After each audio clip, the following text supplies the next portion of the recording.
One of the oldest methods of cooking meat is roasting. Of course, that was done on open fires long before ovens were invented. The challenge these days is to roast the new lean cuts of meat so they don't become dry as a bone. Today in Consuming Passions, a simple method of roasting pork to keep it moist and tasty. There are several cuts of pork which qualify for a tick of approval from the Heart Foundation. For today's dish, I'm using pork fillet in a roast that cooks in just 20 minutes or so. First, I prepare it by applying a little sesame oil and some salt-reduced soy sauce. It's then seared in a very hot frying pan so that it just browns on either side. This will give it a nice toasty flavour. While it's searing, I lightly oil a baking tray and arrange some slices of apple. Any apples will work well with this dish, from the tart Granny Smiths to the best eating apples, the Fuji, the Gala, or the Pink Lady.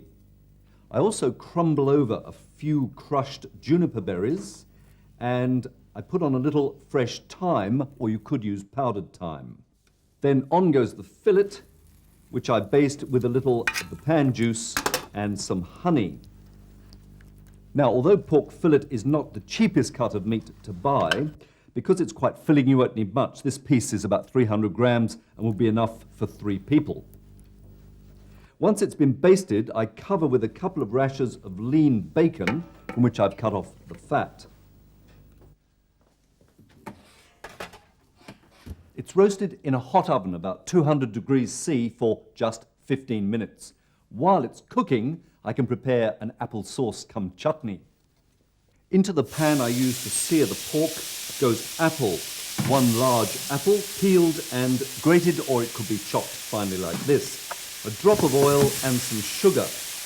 Over a fierce heat, this is tossed around, and once the sugar has melted, I can flame the apples with a little spirit, either with Calvados, the apple spirit, or with a brandy.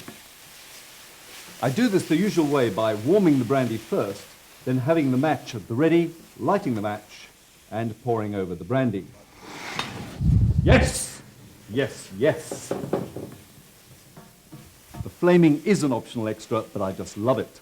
Once the flame has died down, I add some other ingredients: a strip of lemon rind, a little lemon juice, a mild vinegar, a good balsamic vinegar will be perfect, and a little white stock, chicken or veal. Then the heat's turned down, and this is allowed to simmer gently and to thicken. Once it's cooked, the pork should be allowed to settle for 4 or 5 minutes. Then it's carved, beautiful, and served with a green salad on the apple pieces, seasoned with the thyme and the juniper berries, and some of the apple chutney. And there it is, rapid roast pork. If you like it well done, just add a few more minutes in the oven, and possibly serve it with a lightly chilled Pinot Noir. From Consuming Passions, till next time, bon appétit.